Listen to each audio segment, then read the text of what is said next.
Sometimes when I do a drawing, I have a piece of paper underneath and it has all black spots. Can you see that?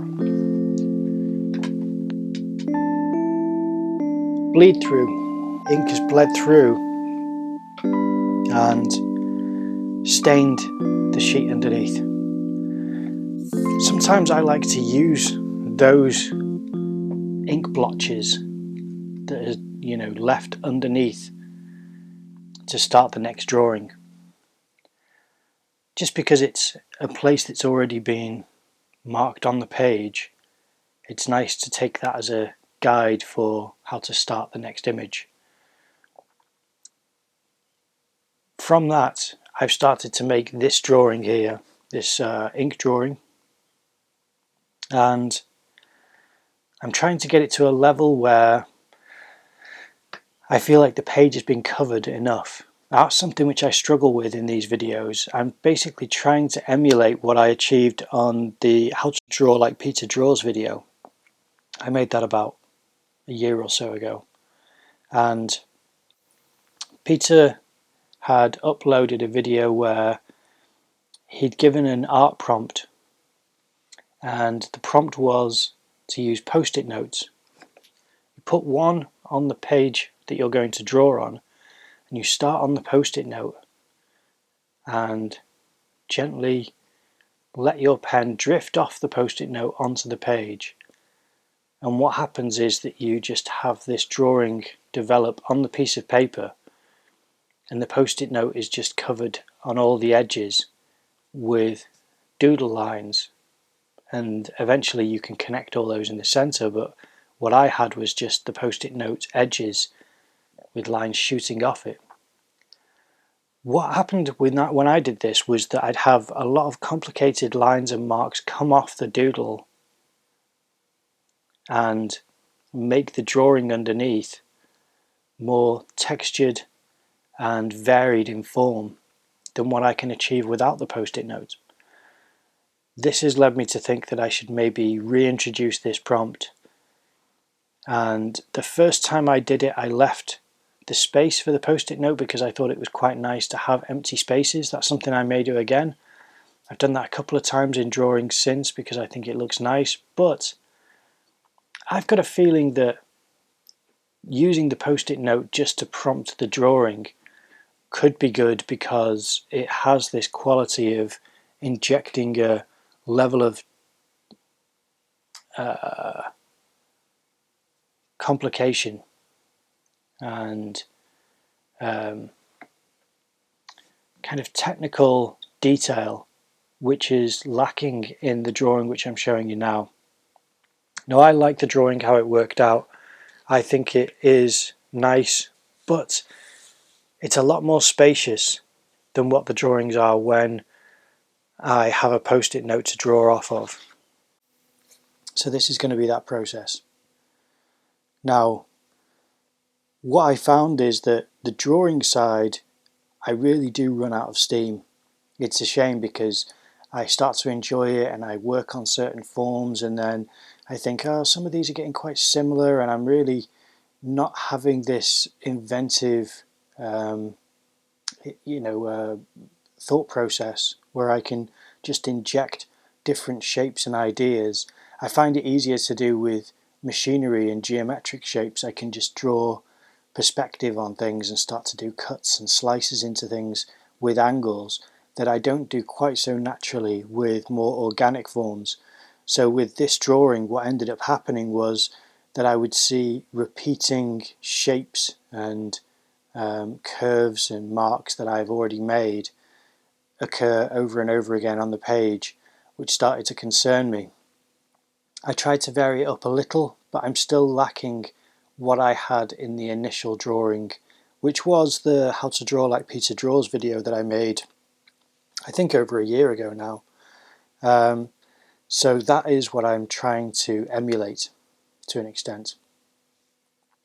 I am going to push until I have that ability again, but I think in the future what I'm going to do is I'm going to use either a post-it note or another piece of paper or something similar to that how to draw like PeterDraws image that I made, because his prompt was using a post-it note and drawing on the post-it note and then off it onto the page, and it worked so well that it created shapes and forms which I just don't seem to do without having the freedom to draw off the edge. It may seem like a strange barrier, but I get the feeling it's because I won't make the amount of lines close together as what I do when I have the post-it note. I'm not so concerned about doing, 9 or 10 marks really close together, whereas when I don't have the post-it note, I separate the lines and there's a lot more space in the drawing than what I have with the prompt, the prompt being the post-it note. Anyway, so that's my big concern with these drawings, is that they just don't have that level of depth and variety to them that the first one had. But I am reaching certain levels of complexity, and I am pushing to make sure that I do work that muscle to ensure that I am altering and changing and considering each part of the drawing. And then there's also the problem of, I say problem, but it's the challenge, I suppose, of then digitally colouring the piece.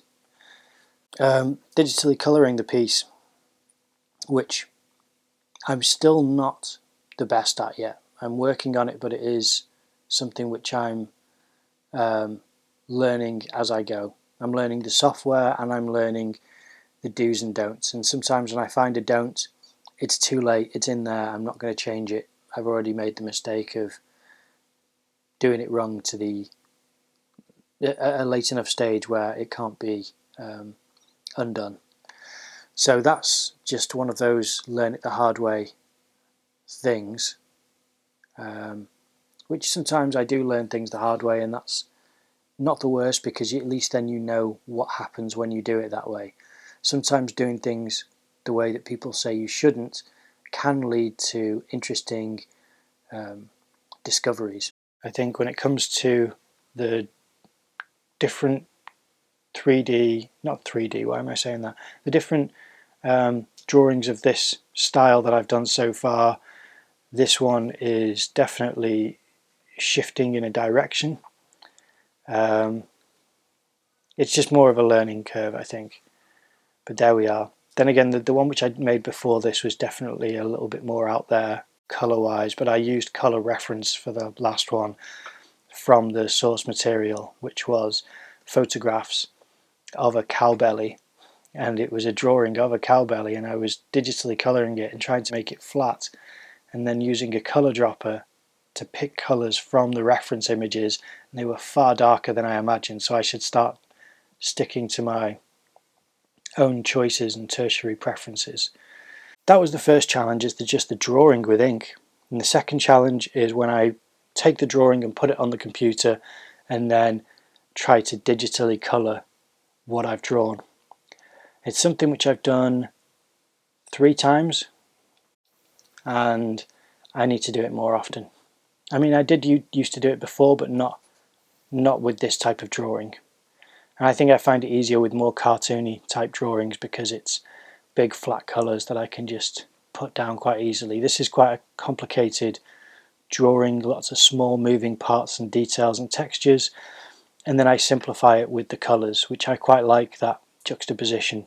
I think it's nice to have the contrast between lots of textures and lines and the black and white being so complicated and the colour version being so simplified because it's just flat colours.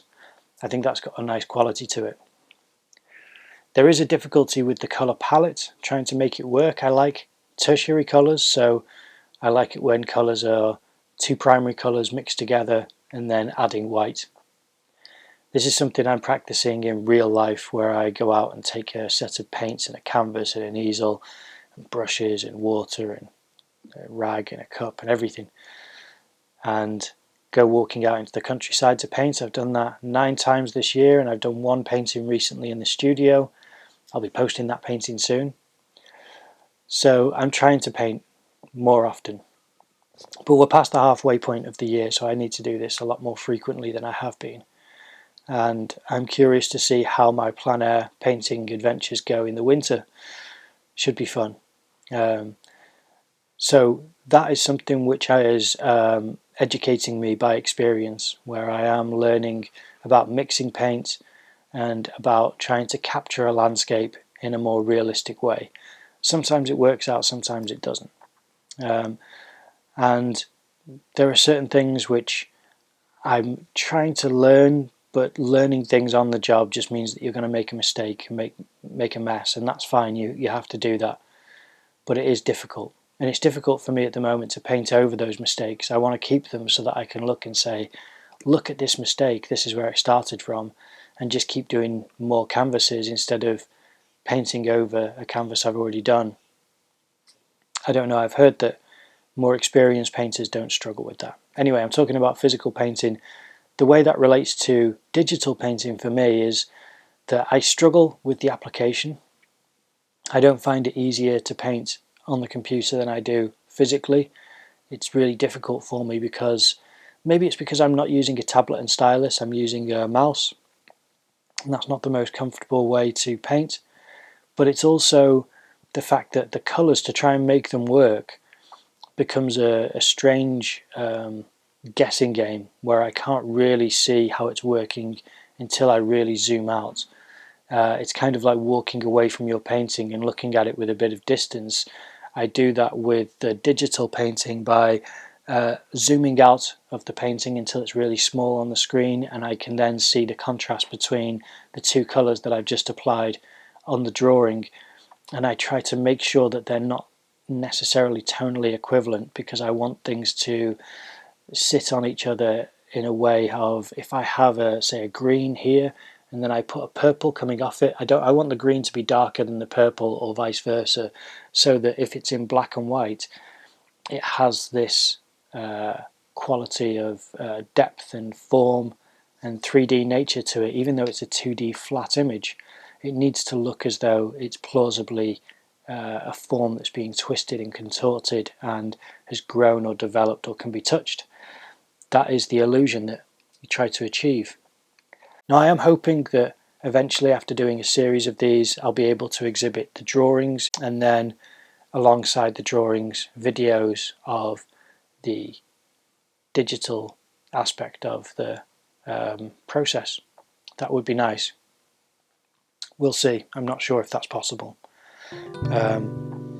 So that's maybe going to be an exhibit for next year. It won't be too long and I'll do another one of these drawings, maybe slightly bigger, maybe with some people or animals or something in there. Who knows?